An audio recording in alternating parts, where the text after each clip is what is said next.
Everyone, और एक और नई वीडियो में और एक बहुत इंपॉर्टेंट वीडियो। इस वीडियो के अंदर मैं आपको सभी अपडेट्स के बारे में बताने वाला हूं। जैसे कि मैंने आपको बोला था कि एम्स नर्सिंग हुआ और पैरामेडिकल के रिगार्डिंग जो भी अपडेट आएगा वो मैं आपको टाइमली बताऊंगा और आपको लास्ट तक गाइड करूंगा एग्ज़ाम के बारे में भी। चलो मैं आपको जल्दी से बता देता हूँ बिना आपके टाइम वेस्ट किए हुए। सबसे पहले देखो कि आपका एग्ज़ाम के एप्लीकेशन फॉर्म को लेकर आप परेशान हो कि आपका एप्लीकेशन फॉर्म कब रिलीज़ होगा, अभी कोई अपडेट आया है क्या। देखो अभी मैं आपको बताऊँ तो कोई भी जो ऑफिशियल अपडेट है, ऑफिशियल अपडेट अभी कुछ भी नहीं आया है। तो अभी आपका एप्लीकेशन फॉर्म कब आएगा, तो लास्ट ईयर के अकॉर्डिंग अगर हम देखें तो आपका जो एप्लीकेशन होता है फर्स्ट वीक ऑफ मार्च के अंदर में देखने को मिलता है।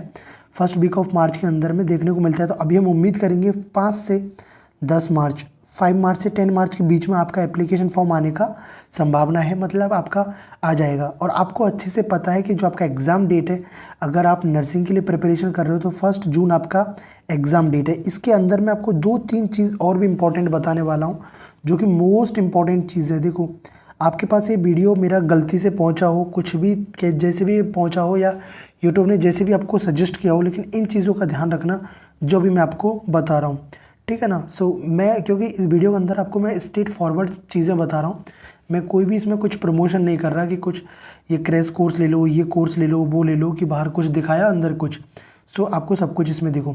सबसे पहली चीज़ ये देखो, आपको पता है आपका एग्ज़ाम डेट आउट हो चुका है। एग्ज़ाम डेट फिक्स है कि 1 जून के अंदर में होगा, 1 जून के अंदर में आपका पेपर होगा, ठीक है ना। ये आपको पता है। अब देखो इंपॉर्टेंट चीज़ क्या है कि आपकी जो कास्ट सर्टिफिकेट, अब देखो अगर ओबीसी एनसीएल से हो आप, देखो ओबीसी एनसीएल हो, अब बोलोगे सर इसका फॉर्मेट कहाँ मिलेगा हमको, टेंशन मतलब इसका फॉर्मेट में आपको अभी दे दूंगा और आपको बता दूँ कहाँ से आपको डाउनलोड करना है। और ईडब्ल्यूएस के लिए और एससी और एसटी, तो भाई देखो आपको जो भी ये जो बनाना है ये आपको सेंट्रल वाला बनवाना है। पहली चीज़ तो सेंट्रल वाला आपको कास्ट सर्टिफिकेट, जिसको हिंदी में बोलते हैं जाति प्रमाण पत्र, जाति प्रमाण पत्र बोलते हैं। जनरल वालों को कोई भी इसकी रिक्वायरमेंट नहीं है। अब बोलोगे सर क्या डेट होना चाहिए, ठीक है ना, क्या डेट वैलिड होता है, क्योंकि भाई इसमें सब कुछ खेला होता है वैलिड का। अब कुछ लोग सोच रहे होंगे कि सर इतना क्या अंतर पड़ेगा ओबीसी एनसीएल वालों का। तो अब कुछ ओबीसी एनसीएल वाले क्या करते हैं ना कि ओबीसी एनसीएल वाले जो गर्ल्स हैं वो सोचते हैं कि सर ऐसा तो कुछ ज़्यादा डिफरेंस नहीं आता, हम तो नहीं बनवाएंगे जनरली। भाई आपको नहीं पता है, ठीक है ना। आप मेरा लास्ट ईयर का काउंसलिंग का वीडियो जाके देखना, आपको कट ऑफ में जो डिफरेंस पता चल जाएगा, ठीक है ना। डिफरेंस पता चल जाएगा कितना होता है। जहाँ जिस बंदे को 1600 रैंक पर मिल रहा है जनरल में, आपको 2000 रैंक तक मिल जाएगा, बस एक कास्ट सर्टिफिकेट होने की वजह से, ठीक है ना। अगर ये कास्ट सर्टिफिकेट होगा तो अगर आपको एम्स दिल्ली चाहिएगा और आपको एम्स जोधपुर मिल रहा है उस टाइम पे जनरल में, तो आप कास्ट सर्टिफिकेट वाले होंगे तो आपको एम्स दिल्ली मिल जाएगा, ठीक है ना। और अभी टेंशन नहीं लेना, अगर आप इस चैनल से जुड़े हुए हो और इस चैनल को सब्सक्राइब करके आप जुड़े हुए हो, तो मैं आपको आगे बताऊंगा जब भी आपका ये आएगा तो आपको कौन सा कॉलेज सेलेक्ट करना है, क्या करना है, सबका कट ऑफ के बारे में भी मैं आपको बताऊंगा। लो कट ऑफ वाले कौन कौन से, रायपुर कौन सा, ऋषिकेश, भोपाल, बठिंडा, तो मैं सब कुछ आपको बताऊंगा। काउंसलिंग के लिए 1 to 1 अच्छे से गाइड करूँगा, ठीक है ना। अभी तो आपको क्या करना है, अपना ये बनवा लेना। अब वैलिड डेट्स कौन कौन सा है, मैं आपको वैलिड डेट्स के बारे में बता देता हूँ जो कि बहुत इंपॉर्टेंट है ये वैलिड डेट के बारे में जानना। अगर आप ओबीसी, देखो ओबीसी एनसीएल की बात करूँ तो देखो ओबीसी एनसीएल का 1 ईयर एग्जाम से एक साल पहले तक का वैलिड होता है। कहने मतलब 1 जून को आपको पेपर है 2025 में, तो 1 जून और 2024 इस ड्यूरेशन के बीच का आपका बना होना चाहिए। तो अभी आप बनवा सकते हो, मतलब 1 जून से पहले आप कभी भी बनवा लो, कहने का मतलब, ठीक है ना। 1 जून 2024 और 1 जून 2025 के बीच में कभी बनवा लो, आपका वैलिड होगा 100%, ठीक है ना। ये तो इसके लिए रहा। अब एक रहा आपका ईडब्ल्यूएस का कब वैलिड रहेगा। सर ईडब्ल्यूएस का समझ नहीं आता। देखो ईडब्ल्यूएस का सर्टिफिकेट कब तक वैलिड होगा, उससे पहले आपको एक चीज़ समझना होगा, फाइनेंशियल ईयर जिसको बोलते हैं हिंदी में वित्तीय वर्ष, जो अपना जो फाइनेंशियल ईयर है वो कब से कब तक होता है। जैसे कि आपने बजट वगैरह के बारे में सुना होगा ना, बजट पेश होता है, तो बजट में जो भी चीज़ें बताई होती हैं वो कब से लागू होती हैं, वो आपका होते हैं 1 अप्रैल से लेके 31 मार्च,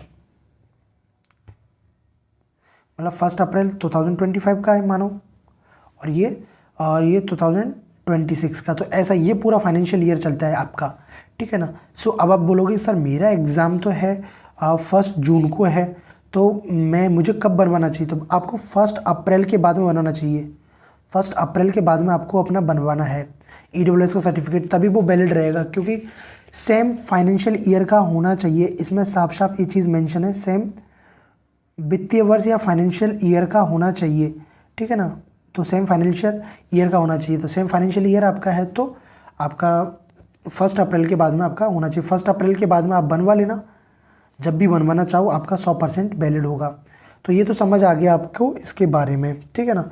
और आपको पता है कि आपके जो टोटल सीट्स हैं वो 1291 सीट्स हैं अभी एम्स के अंदर, और ये भी आपकी बढ़ेंगी, कहने का मतलब ये भी आपको बढ़ेंगी नहीं। अब मतलब अब जब आप इस बार आप एग्ज़ाम लिख रहे हो तो आपको ये देखने को मिलेंगी कौन कौन से एम्स कॉलेज के अंदर में होता है। रायपुर, ऋषिकेश, भोपाल, बठिंडा, भुवनेश्वर, कल्याणी, देवघर, गोरखपुर, जोधपुर। अब इसके अंदर में देखो क्या मिसिंग है, जम्मू मिसिंग है, ठीक है ना, जम्मू हुआ आपका, दिल्ली हुआ, ठीक है ना, ये सब भी हैं आपके।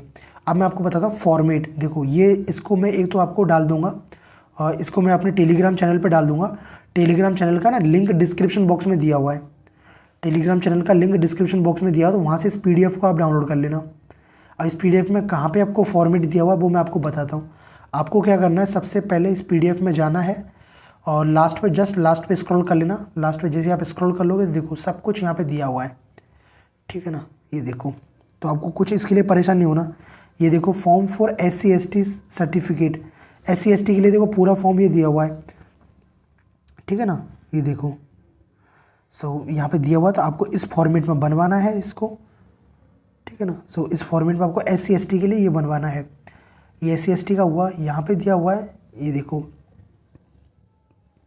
यहाँ पे लिखा हुआ है इकोनॉमिकली वीकर सेक्शन। अब इसमें देखो यहाँ पे क्या लिखा हुआ, वैलिड ईयर डेट, तो यहाँ पे लिखा हुआ 24 और 25 लिखा हुआ, तो आपको यहाँ पे क्या करवा लेना है, 25 और 26 करवा लेना है, ठीक है ना। सो क्योंकि ये फाइनेंशियल ईयर के लिए वैलिड होता है, उसी सेम फाइनेंशियल ईयर का होता है, सो ये आपको बनवा लेना है। ये आपका EWS के लिए हुआ, ये देखो आपका OBC के लिए, ठीक है ना। तो इसमें ऐसा कुछ नहीं है, इसमें 1 ईयर तक का आपका वैलिड रहता है। तो ये OBC का आपका देखो यहाँ पे लिखा हुआ है ना, admission to the central education institute, मतलब सेंट्रल वाला आपको सर्टिफिकेट बनवाना है तभी आपका ये वैलिड रहेगा। सो आई होप आपको ये चीज़ें समझ आई। तो इसको मैं डाल दूंगा, इनको PDF को आप निकाल लेना, ठीक है ना, और इसको बनवा लेना। बाकी तो मैं आपको और वीडियोज़ में आपको आगे कवर कर दूंगा कि कैसे आपका एप्लीकेशन फॉर्म फिलअप करना है, बाकी सब चीज़। एग्ज़ाम का आपको एप्लीकेशन फॉर्म का एक चीज़ आपको और ध्यान रखना है कि आपका फर्स्ट वीक ऑफ मार्च के अंदर में आने की पूरी पॉसिबिलिटीज़ है कि आपका आ जाएगा। तो आप उस टाइम पे क्या अपडेटेड रहें, ठीक है ना, और चैनल को सब्सक्राइब करके बने रहें। जब भी आएगा तो मैं आपको बताऊंगा कैसे फिलअप करना, बाकी सब चीज़ें। सो चलो इस वीडियो में इतना ही। So thanks for watching, bye bye, take.